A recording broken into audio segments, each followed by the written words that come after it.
Assalamualaikum warahmatullahi wabarakatuh. Hello students, welcome back to my YouTube channel SMR 04 Pembelajaran. Today we are going to talk about procedure text. Do you know what is the procedure text? Yeah, the procedure text is a text which contains goals and steps to create or to do something. Jadi dapat kita artikan di sini adalah bahwa teks prosedur itu adalah sebuah teks yang berisi tentang langkah-langkah untuk membuat atau menciptakan sesuatu. Jadi ini seperti semacam contohnya resep ya, seperti resep makanan, kemudian resep membuat minuman atau sebuah tips dalam melakukan sesuatu. Nah, itu termasuk ke dalam procedure text juga. Okay, now let's see the purpose of the procedure text. Purpose artinya adalah tujuan. Nah, sebelum kita melihat apa tujuan dari teks prosedur, nah perlu dipahami adalah bahwa kata purpose ini juga memiliki beberapa sinonim kata. Kenapa kita harus tahu sinonim kata?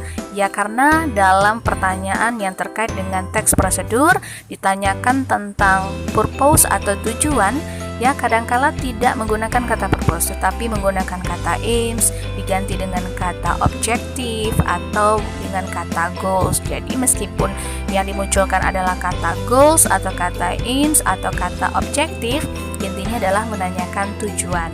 Oke.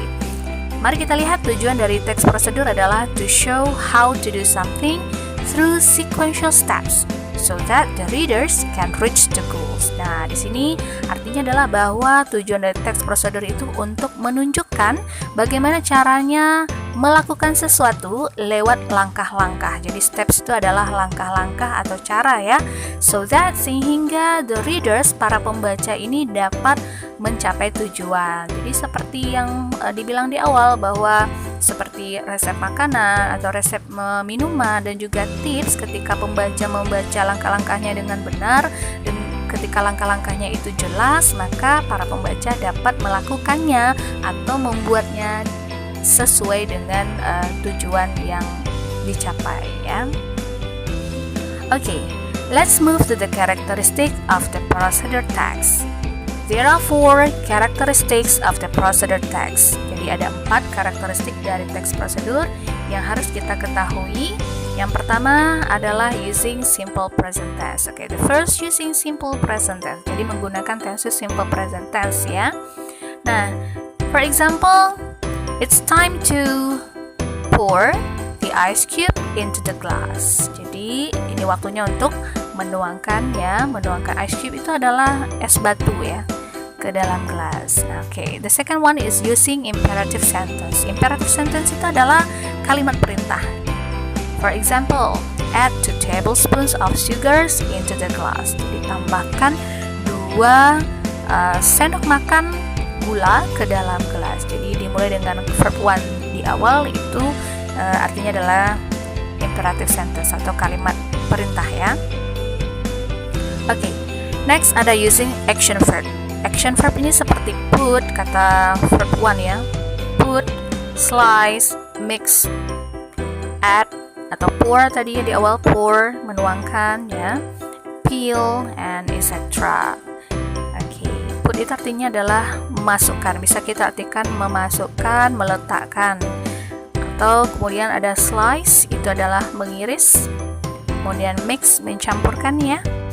Pour menuangkan, peel mengupas, and add menambahkan, and etc. Ada lagi berbagai macam ya action verb ini yang bisa nanti kita pelajari di video selanjutnya.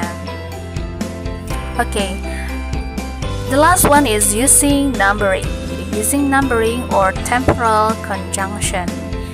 Di sini seperti kata first ya, example first yang pertama. Ini kita dalam menggunakan langkah-langkah ya, dalam steps atau langkah-langkah kita menggunakan using numbering. Jadi harus ada apa langkah awal, langkah kedua, selanjutnya, kemudian dan yang terakhir gitu ya. Jadi first, second, then, next, and terakhir pasti langkahnya adalah finally ya, yang paling terakhir.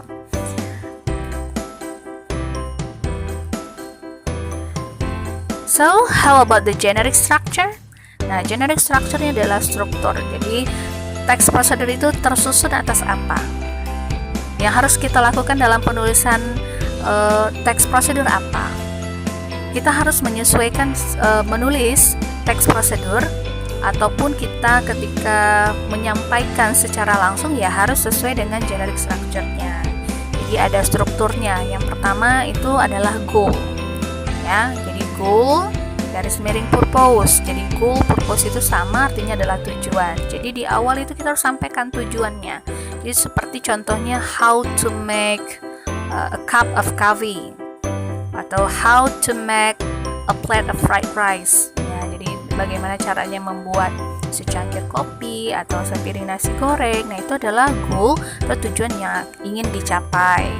Oke, selanjutnya ada ingredients or materials. Jadi ingredients or materials adalah bahan-bahan ya, bahan-bahan atau alat. Oke, next ada steps or methods. Jadi setelah ingredients ataupun materials baru diikuti dengan langkah-langkah atau metode. Well, let's move to the examples how to make a cup of coffee. Okay, let's see the example of procedure text. Dan ini adalah contoh dari teks prosedur yang kita ambil yang sederhana, yaitu bagaimana caranya membuat secangkir kopi, atau di dalam bahasa Inggris disebut dengan how to make a cup of coffee. Nah, secara generic structure atau struktur, bagian ini merupakan goal atau purpose. Ini bagian pertama ya. Oke, next selanjutnya ada ingredients or materials, yang disebut dengan bahan-bahan atau alat yang kita gunakan dalam membuat secangkir kopi. Nah, di sini ingredients-nya adalah hot water, air panas, ada sugar, gula, coffee powder itu bubuk kopi, dan juga materials yang dipakai adalah cup, cangkir, dan spoon sendok. Okay, let's move to the steps of making a cup of coffee. Nah, di sini kita memberikan contoh yang sederhana saja ya, secangkir kopi agar dapat mudah dipahami. Nah, pada bagian terakhir atau generic structure-nya adalah steps, yaitu langkah-langkah. Di sini ada 5 langkah-langkah dalam membuat secangkir kopi. The first one is prepare 2 spoons of sugar, a cup of hot water, 1 spoon of coffee powder, and a spoon. Jadi perlu dipersiapkan ya gula, kemudian cangkir, air panas, dan juga coffee powder ya, bubuk kopinya, dan juga sendok untuk sebagai alat yang kita gunakan untuk stir, mengaduk. Oke, the second one is put 1 spoon of coffee powder into the cup. Jadi masukkan. Jadi put di sini artinya adalah masukkan. Masukkan 1 sendok bubuk kopi ke dalam cangkir. Oke, next pour some hot water into the cups. Jadi pour itu artinya adalah tuangkan. Tuangkan sedikit air panas ke dalam cangkir. Okay, then add 2 spoons of sugar into a cup of coffee. Add itu artinya tambahkan. Jadi tambahkan 2 sendok gula ke dalam cangkir kopi tadi. And the last one, atau finally, stir it well and the hot coffee is ready to drink. Jadi diaduk secara merata dan kopi panasnya is ready to drink. Siap untuk diminum. Nah, itulah tadi cara membuat kopi ya, how to make a cup of coffee sesuai dengan generic structure dari procedure text. Jadi ada goals, ada ingredients, dan steps sebagai langkah-langkah dalam pembuatan sesuatu.